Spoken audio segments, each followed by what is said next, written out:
me montre pour vous dire qu'il est temps. Il est temps pour moi de vous souhaiter la bienvenue. Bienvenue dans The Guest, l'émission où chaque invité est une voix qui vous parle directement dans le cœur. Nous recevons des hommes et des femmes des dieux, de croyants de tout horizon, pour partager leur expérience, leurs témoignages et leurs réflexions profondes sur leur parcours spirituel. The Guest est un moment unique, un lieu de rencontre où questions et réponses se croisent pour nourrir notre foi. Chaque invité explore avec nous un sujet central, apportant une lumière nouvelle sur la parole de Dieu. Chaque émission de The Guest est une occasion pour nous de grandir dans notre foi, un témoignage de la grâce de Dieu à travers des échanges profonds et une prière pleine de puissance.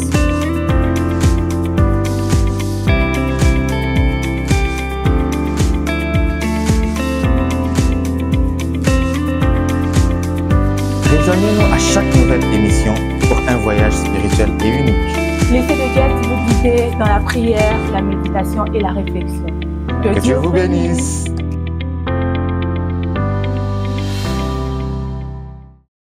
Nous vous saluons dans le précieux nom de notre Seigneur et Sauveur Jésus-Christ. Grande de notre joie de vous revoir encore pour ce nouveau numéro de The Guest. Comme nous l'avons dit l'autre fois, le mois de juillet et le mois d'août, The Guest spécial One Day. Ah, tellement que je suis heureux, tellement que je ne sais quoi dire. Sarah Imba, est-ce que tu rejoins ma joie? Effectivement, je rejoins ta joie. J'ai vraiment l'immense plaisir. Nous avons l'immense plaisir dans The Guest de recevoir aujourd'hui, dans toujours cette série consacrée au One Day, nous avons l'immense plaisir de recevoir les membres de la commission qu'on appelle mobilisation. Et pour ce faire, nous allons d'abord procéder à la présentation de chaque personne. Ils nous diront qui elles sont et quelles sont leurs fonctions respectives à l'Église. Bonsoir, bonsoir, chers invités. Bonsoir. Bonsoir. Et nous allons commencer avec notre invité de gauche. Vous pouvez vous présenter pour que le peuple de Dieu puisse vous connaître. Je suis Altesse Mutombo, responsable du département de l'évangélisation. Oui, à notre droite. Je suis le frère David Limombolo, membre de la mobilisation, responsable du département de suivi de la jeunesse. Et je suis Enoch Moukadi, membre de la mobilisation également, responsable du département de l'intégration de la jeunesse.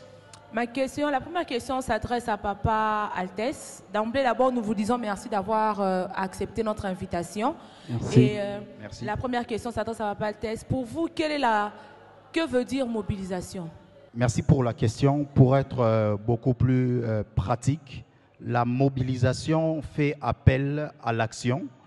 Ça veut dire c'est cette démarcation d'équité à la stratégie et à l'implémentation de ce que vous avez arrêté. Donc, qui dit mobilisation dit action sur terrain. Merci. Ok.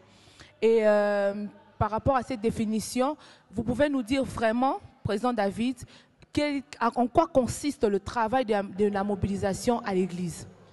Comme le président Altesse vient de le dire, pour nous, mobiliser, c'est cette action de sensibiliser premièrement, mais aussi de faire participer les personnes à un événement comme pour nous, c'est One Day. Et notre travail consiste à faire participer, intéresser les personnes à la cité pour qu'ils puissent participer à cette activité de One Day. Papa Altesse, de son côté, a dit qu'il fait partie du département de l'évangélisation. Le président David, le département de l'intégration, suivi. Voilà, suivi. Et Enoch, l'intégration. Mais vous tous, vous formez la mobilisation. Ma question va plus précisément à Enoch. Enoch, quand est-ce que, président Enoch, frère Enoch, comprenez, quand est-ce que tu as fait partie de ces colloques qu'on appelle mobilisation? Merci pour la question. S'il faut remonter le temps, je dirais que ça fait maintenant 9 ans que je fais partie de cette colloque-là qu'on appelle mobilisation. Mais devenir responsable d'un département au sein de la jeunesse, ça fera 4 ans. Ça fera maintenant 4 ans que je suis responsable. Voilà. Le peuple de Dieu veut connaître pourquoi l'équipe de mobilisation est constituée de l'évangélisation, du suivi et de l'intégration. On doit se le dire, nous faisons le même travail. En principe, on devait être un seul département. Mais dans le souci d'alléger les tâches, on s'est dit que pour mieux travailler, on doit diviser l'équipe de la mobilisation. C'est pour cela qu'on a scindé, on a créé l'évangélisation qui s'occupe des âmes, qui sort d'ailleurs pour gagner les âmes. Il y a le suivi qui est là pour suivre les âmes gagnées par l'évangélisation et l'intégration qui est là pour intégrer les âmes qui ont été suivies par le département de suivi. Excusez-moi pour la tautologie. C'est dans cette optique-là d'alléger la tâche parce qu'on avait, au début, on était un seul département, mais on avait remarqué que le même département qui évangélise, le même département qui suit, le même département qui intègre, c'était une lourde responsabilité. On s'est dit, on va commencer à travailler chaque département de son côté, mais lorsqu'il y aura des activités comme One Day, on va commencer à se rassembler pour faire un travail d'ensemble. Ok, et nous voulons aussi savoir quel est le plus grand défi de travailler ensemble parce que vous n'avez pas l'habitude de le faire, vu que Papa Altesse dit que lui, il est au département de l'évangélisation de l'Église, c'est les responsables, et vous travaillez dans le compte de la jeunesse, vous êtes toujours dans l'Église, mais vous n'avez pas souvent le temps de travailler ensemble.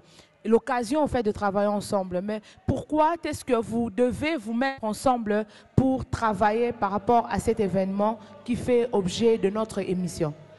Si je dois répondre à cette question, je serai très simple, c'est dans le souci d'avoir les résultats.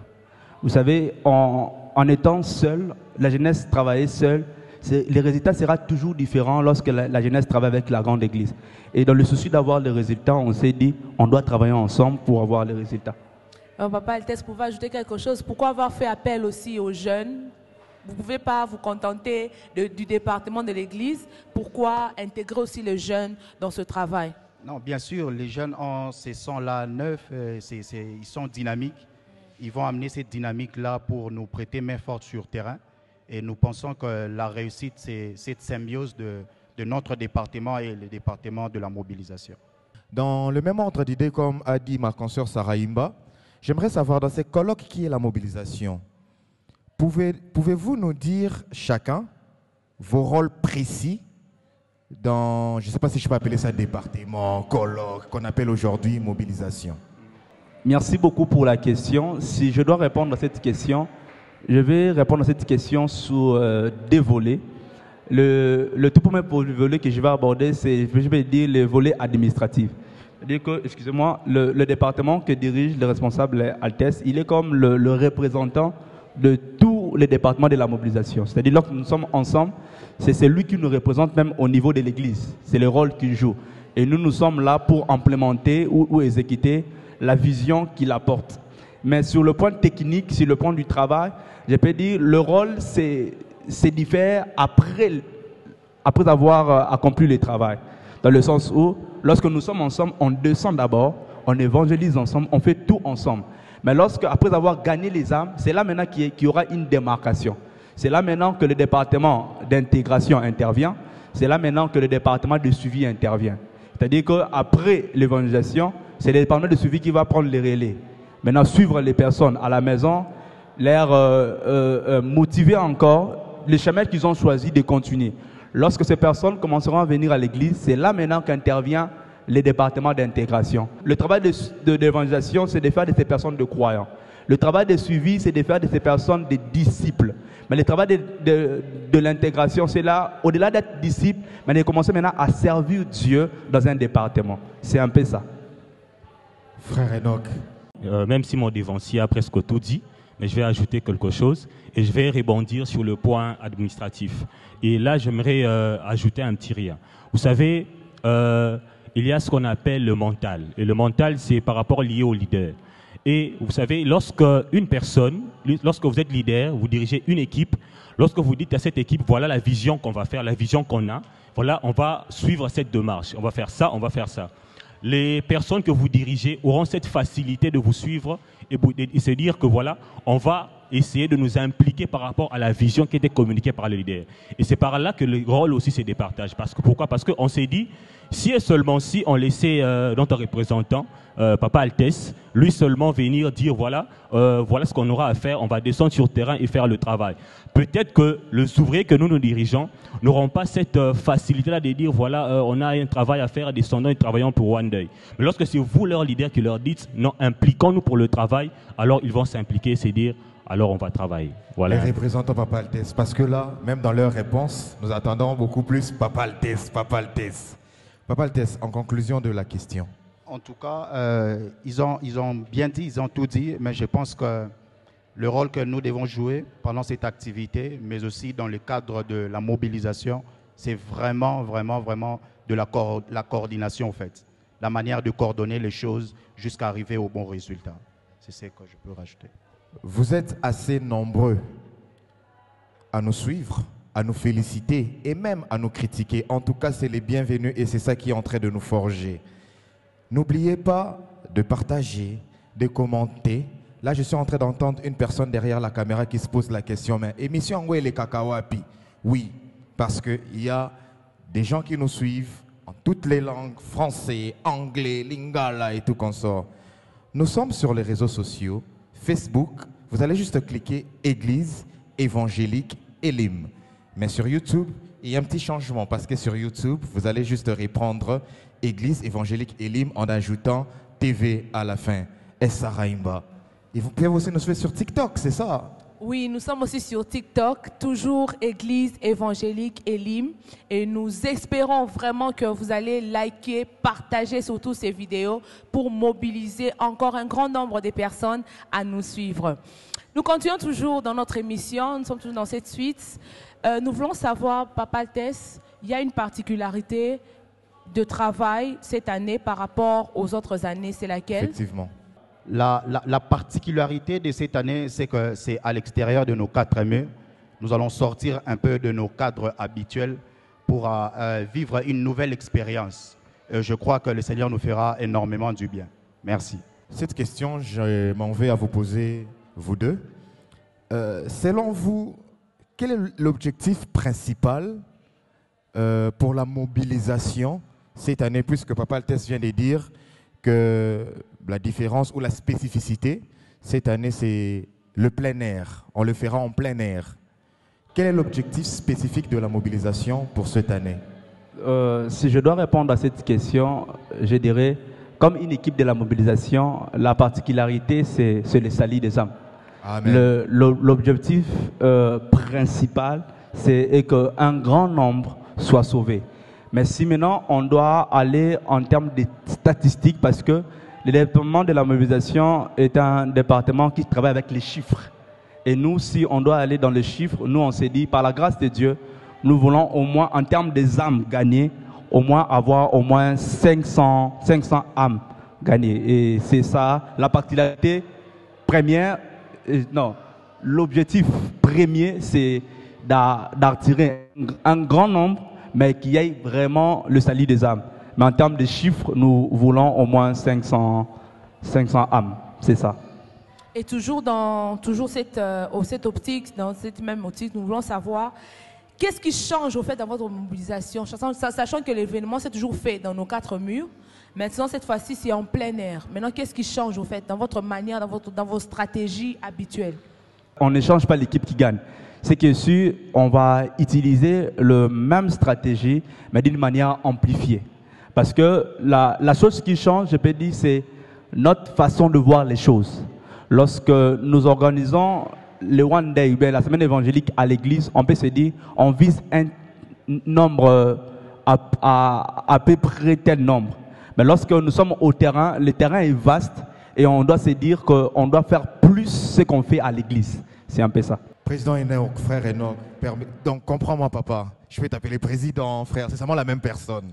Quelle stratégie qui peut fonctionner le mieux en cette année pour ces spécificités qu'on a dit, le plein air? Voilà, en tout cas, les stratégies, elles sont multiples, il y a beaucoup de stratégies, mais chaque stratégie a un apport particulier. On ne peut pas dire qu'il y a une stratégie qui peut primer plus que l'autre. Parce que si dans une stratégie, on peut récolter 20%, c'est qu'il y a une autre stratégie où on peut récolter 15%, et une autre stratégie où on peut récolter 5%. Et lorsqu'on rassemble le tout, on peut avoir le 100% qu'on veut. Donc il y a plusieurs stratégies, comme j'ai eu à le dire, le bouche à l'oreille, il y a les réseaux sociaux, il y a le travail sur terrain, la distribution des flyers et tout ça. Et toutes ces stratégies, lorsqu'on les met en application, il y a un apport. Voilà. Gloire à Dieu. Gloire à Dieu, merci beaucoup. Et nous voulons savoir Quels sont les avantages, Papa Altesse, d'organiser le One Day en dehors des 4 murs de l'église? Vous savez, Dieu, c'est un Dieu de lieu. Dieu, c'est un lieu de cadre. Et ces deux mots ont de la portée spirituelle. Et il y a même un verset qui me tombe en esprit. C'est Marc chapitre 4, le verset 35. La Bible déclare que Jésus dit à ses disciples, passons à l'autre bord, pour dire changeons de cadre, changeons des lieux. Et vous allez voir dans Marc chapitre 5, la Bible déclare que Jésus a rencontré un fou, c'était le fou de Gadarée, et derrière ces fous, il y avait la Décapole. Qui dit Décapole, dit 10 villes. Je crois que le Saint-Esprit, notre Père, a été vraiment inspiré par le Saint-Esprit d'organiser One Day, pas seulement à l'église, mais au terrain. La prière est le vœu de notre cœur, et qu'après ces One Day, que nous puissions atteindre même 10 quartiers de Ngalima, 10 quartiers de cité des anciens combattants. Pour nous, ça serait une très bonne chose. C'est ça la particularité de gagner un très grand nombre d'âmes. Merci.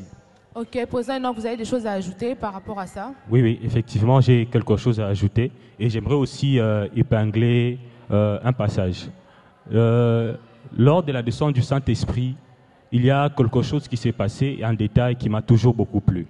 Lorsque le Saint-Esprit est descendu, on voit comment l'apôtre Pierre sort à l'extérieur, il parle aux gens, et on nous dit que ce jour-là, il y a 3000 âmes qui ont donné leur vie à Jésus. La suite des événements, vous remarquerez qu'on nous dit que le Seigneur ajoutait chaque jour à l'Église ceux qui étaient sauvés. On ne nous dit pas qu'il ajoutait ceux qui devaient être sauvés, mais ceux qui étaient sauvés. C'est-à-dire qu'à un moment donné, les apôtres ou les disciples partaient à l'extérieur, parlaient de la part du Seigneur et sauver des âmes et puis le ramener à l'église. Et l'un des avantages, c'est que nous aussi, cette année, ce que nous comptons aussi faire. Nous sommes décidés, on s'est dit, on va sortir à l'extérieur, ramener les âmes au Seigneur et puis les ramener ici à l'église. Voilà. Dans le temps, comme on a vraiment épinglé ici, on a organisé One Day, semaine évangélique à l'église. Mais cette fois-ci, ça sera à l'extérieur. Est-ce que, quand se les dise quand même, soyons ouverts, vous ne pensez pas vous avez une crainte là, une difficulté qui peut se poser partant de vos stratégies de la mobilisation cette année?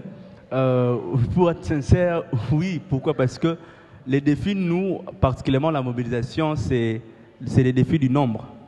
On s'est dit, est-ce qu'on arrivera on doit se le dire, à remplir le terrain? Parce que le souci, c'est que les âmes soient gagnées, mais d'une part aussi, on a un défi, on s'est dit que ce terrain ne doit pas être vide. On ne veut pas voir des chaises vides. Et c'est vraiment le plus grand défi que nous, les gens de la mobilisation, on peut avoir. On s'est dit, le terrain est vaste par rapport à l'église, alors on doit vraiment se donner pour qu'il n'y ait pas de chaises vides. C'est un peu ça. Papa Tess, vous dites mieux? Vraiment, c'est ça les défis. On travaille sur ça. On travaille sur le nombre. On travaille à ce que les terrains soient vraiment remplis de personnes pour venir écouter la parole de Dieu. C'est ça les plus grands défis. C'est pour cela que nous avons même de réunions conjointes sur ça et nous y travaillons là-dessus. Merci. Et nous avons parlé des défis, mais à présent, vous êtes en plein travail, en pleine stratégie. Et nous voulons savoir maintenant par rapport à ça, quels sont les obstacles que vous rencontrez jusqu'à aujourd'hui? Quels sont les obstacles que vous avez rencontrés dans ce travail de mobilisation? Si je dois le dire, le plus grand obstacle que nous avons, c'est l'obstacle temps. Parce que lorsque nous voyons le temps que nous avons de préparation et le temps de l'activité, on n'a pas assez de temps pour mettre en œuvre tout ce qu'on a prévu. Mais par la grâce de Dieu, on va faire de notre mieux pour que tout ce qu'on a prévu, qu'on puisse le réaliser. Cher frère Enoch, notre frère David a parlé du temps. Mais je suis en train d'entendre un frère qui se décourage déjà ou il s'est dit, moi je ne pourrai pas venir, peut-être la date tombe où il aura une occupation. À ces genres de personnes où le problème aussi, le défi, c'est les temps, quelle solution envisages-tu? Et en plus de ça, je te laisse quelques secondes d'inviter et de parler à ces personnes qui se disent, vu le temps, je ne pourrai pas être là. D'accord. Premièrement, d'abord, ce que je peux dire à ces personnes, c'est que le temps s'écrée. Lorsqu'on est là, tu te dis à chaque fois que je n'ai pas le temps, effectivement, tu n'auras jamais le temps. Mais lorsque tu crées le temps, tu finiras par avoir ce temps.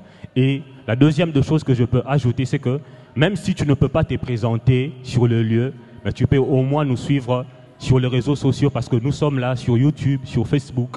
Tu peux nous suivre et tu seras également béni. Voilà. Dans toute cette émission, vous avez parlé des âmes.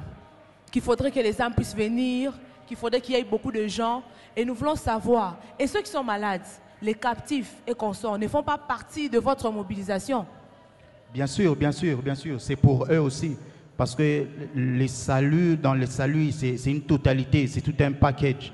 Il n'y a pas seulement la conversation, il n'y a pas seulement cette mutation ou encore ces changements. Il y a aussi la guérison des malades. Il y a aussi la liberté des captifs. Alors, nous lançons déjà une invitation spéciale pour ceux qui sont malades. Tes enfants sont malades, tu as une personne malade dans ta famille. Amenez les malades seront guéris.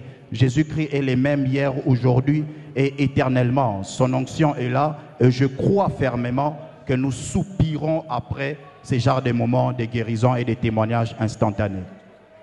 Donc, en conclusion, vous direz que le One Day, ce n'est pas seulement pour les âmes perdues.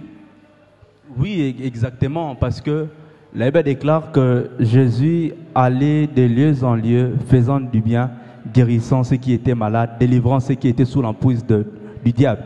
En fait, on doit se le dire, l'objectif principal, c'est de gagner des âmes. Mais au-delà des âmes, notre Dieu agit, notre Dieu guérit, notre Dieu fait des miracles.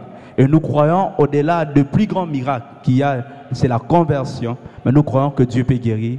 Nous croyons que Dieu peut ouvrir les yeux des aveugles. Nous croyons que Dieu peut faire disparaître les cancers. Alors nous invitons tout le monde. Tu sais que tu es malade, tu as un père malade, tu as quelqu'un dans ta famille qui est malade.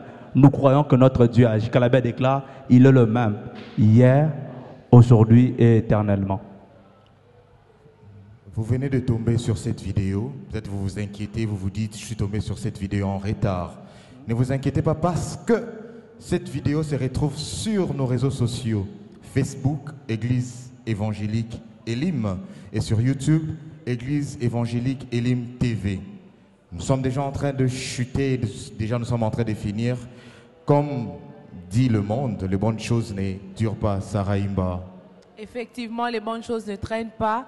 Et c'est pour cela que nous voulons vraiment, en dernier lieu, que chacun de nos invités puisse adresser un message d'invitation à toute personne pour participer à cette activité en plein air et aussi donner l'adresse où ça se déroule. Parce qu'on parle de plein air, mais plein air c'est où en fait? Et c'est quand? Et c'est quand? Merci beaucoup pour la question et pour le droit que vous me donnez d'inviter toutes ces personnes qui vont nous suivre. Et j'aimerais nous faire une invitation que Philippe a fait à Nathanaël. Lorsque Philippe a dit, nous avons vu celui dont le prophète, dont Moïse a parlé. Nathanaël lui dit, est-ce que de Nazareth peut venir quelque chose de bon? Il lui dit, viens et vois. Et j'aimerais dire à quelqu'un, nous croyons que Dieu fera de bonnes choses. Nous croyons que Dieu va nous bénir. Et ce que je peux te dire pour ce One Day, viens et vois. Voilà, j'aimerais faire une invitation particulière et j'aimerais le faire en lingala en disant une phrase. Une phrase que quelqu'un m'a dit un jour. Il m'a dit un jour, Kino mukolonini okotika kaka babetela Roma solo yopeyaka omona nenge salamaka. Alors je t'ai dit, viens et tu verras ce que le Seigneur peut faire dans ta vie. Voilà. Choisis la vie, tel est le thème que le Seigneur a déposé dans le cœur de notre Père, le pasteur Louis Ima. Alors venons nombreux, à partir de 15h30, nous allons vivre un temps de surnaturel, un temps de changement, un temps de transformation. Nous aurons le pasteur Marcelo Tounassi comme orateur et nous aurons le frère Michel Bakenda à l'adoration et à la musique, sans oublier les chœurs, les grands chœurs de la chorale de l'église évangélique Elim. Merci, que le Seigneur vous bénisse. Nous sommes tellement heureux, je dirais même nous sommes bénis, oui, bénis de passer cette émission avec nos invités. Nous avons eu Papa Altesse qui est représentant et même président du département d'évangélisation. Nous avons eu notre frère David ainsi que notre frère Enoch. Tous, ils ont formé ce qu'on appelle la mobilisation. Nous avons parlé de tout sauf de rien. Nous avons parlé du thème qui est choisi la vie. Nous avons parlé de l'orateur qui est le pasteur Marcelo Tounassi ainsi que le pasteur Louis Imba de l'église évangélique Elim. L'adoration, les chantres, le frère Michel Bakenda bien évidemment, ainsi que toutes nos chorales réunies qui vont agrémenter cette soirée. Vous qui traînez encore le pas, tu t'es dit qu'avec mon péché, qui va me pardonner? Tu t'es dit qu'avec ma maladie, est-ce que je serai guéri? Tu te poses la question, moi qui vis une vie très précaire, est-ce que cet homme que les invités, que Crionnier et Sarah ont décrit ici, cet homme qu'on appelle Jésus, va m'apporter la solution? Moi, je vous dis oui. Le Seigneur Jésus-Christ va vous apporter cette solution. En une seule date, le 10 août à 15h30, terrain La Cour, commune d'Engaliema. Sarah Imba, j'aime qu'on conclue cette émission ensemble, maman. Ça me fait du bien. Que Dieu vous bénisse.